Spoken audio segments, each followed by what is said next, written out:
There has lately been a great deal of negativity surrounding the GLBTQ issues on this campus. But what stuns me about this negativity is that in its most public form, the recent anonymous Collegian articles originated not with the heterosexual community, but with the closeted GLBTQ community itself. Amicus made the suggestion that when it comes to coming out, the campus climate does not yet allow this possibility for sexual minorities. Yet I write this now as a living contradiction to the statement. No single member of the heterosexual community here at U of R has ever abused me either physically or verbally. And I came out here on the second day of orientation, right after the Toto presentation. Maybe I'm the exception rather than the rule, but the numbers aren't looking that way. I've spoken to a few of my out friends, and none of them have reported any incidents of abuse here either. Although the heterosexual community has never laid a finger on me, I have definitely been abused by the closeted GLBTQ community. Since my first interactions with closeted people on this campus, I've learned that I'm something to be feared. I'm shunned like some sort of viral plague by those who are afraid of being outed, simply because they're associated with me. So what happens? The out community is degraded by the closeted community? In the same way that the latter has claimed to be demeaned by the heterosexual community, we also walk amongst you.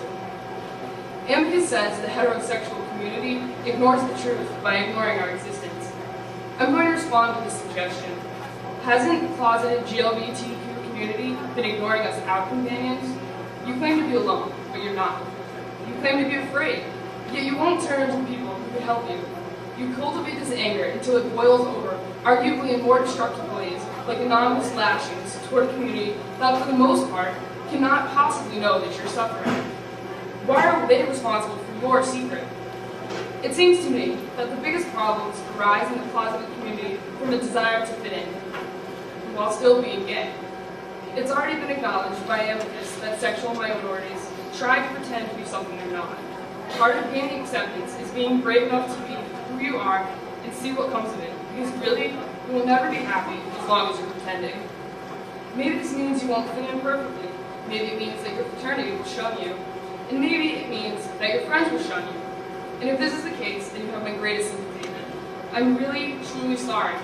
But I also very strongly insist that if your friends cannot accept you for who you are, then they really aren't your friends.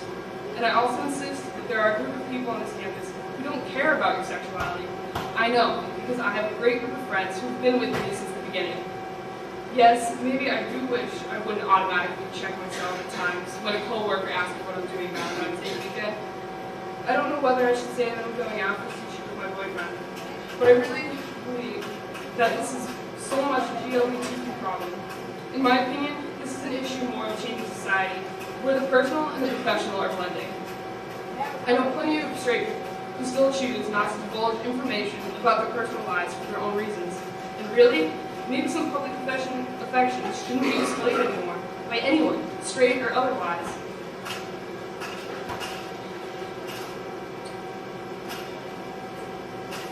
Sorry.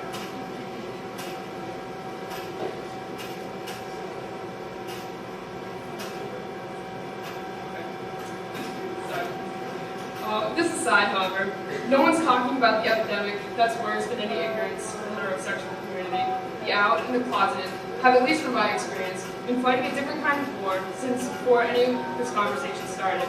While the closeted community shuns the out community, we're doing nothing to earn their trust.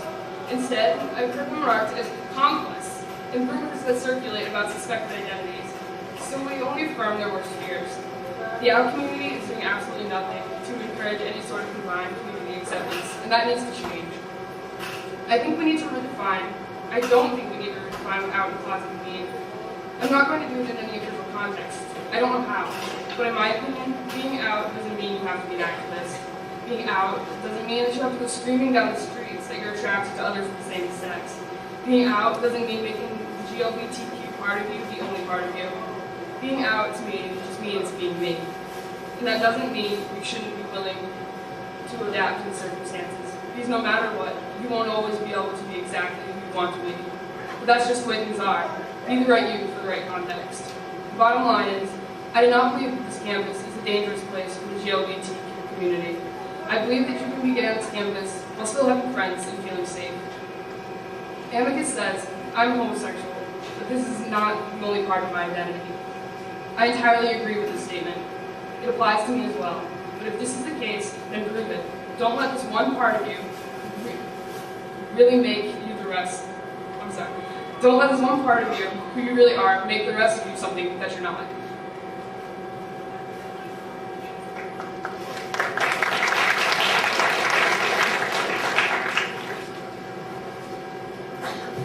I remember praying to God that the next morning I would wake up and be straight, just so I could make my parents feel better.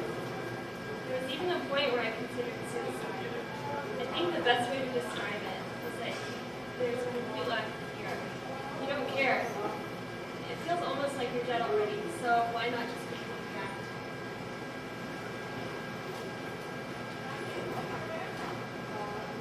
Growing up gay, I never had a burning desire to share the fact that I was gay with my family, or most friends or coworkers for that matter. Many times I wondered why people would ever want to take the chance of coming out to anyone else. I saw it as a risk, since you never know who or how anyone would react upon hearing the news.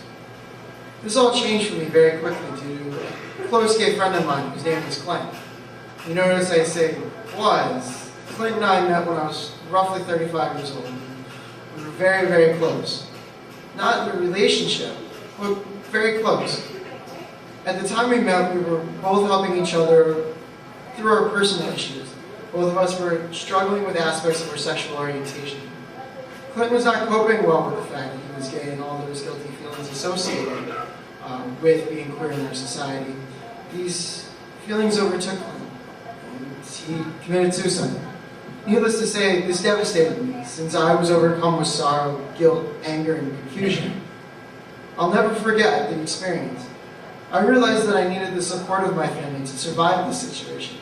I knew that I had to come out to them. I knew I had to come out to them and explain to them what was happening to the son I thought they knew. I contacted my parents, brother, and sister and sat down with each of them to explain the secret that I had kept from them for 35 years.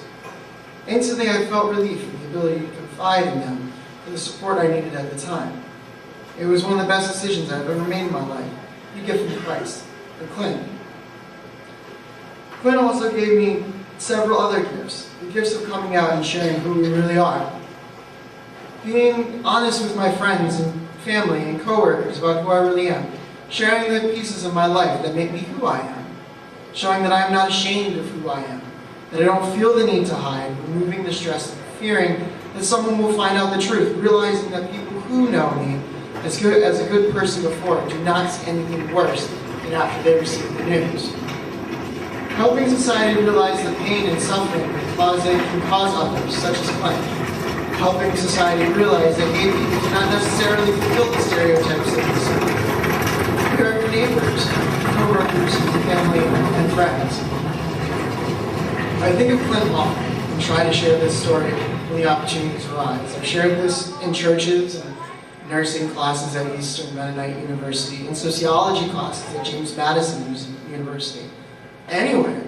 I want society to understand how the pressure to conform as a heterosexual in our society can lead to the ultimate tragedy. A gentle gay person taking their own life, sad and pain.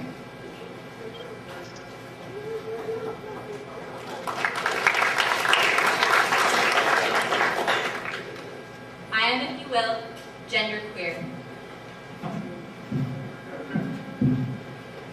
I am sexually female, I identify as female, yet don't fit your stereotypical long-haired, dress-wearing girl. Buzzed head, I'm your stereotypical tomboy.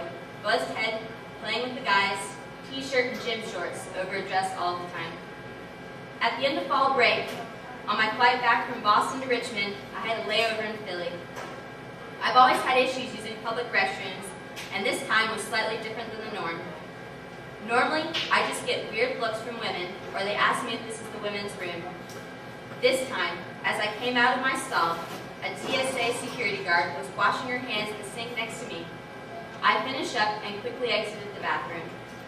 The officer then proceeded to follow me from the bathroom to my gate and asked for my ID. I was so taken off guard, I didn't know what to say. After spending several minutes of scrutinizing my driver's license, she walked away. Her thorough examination of me was not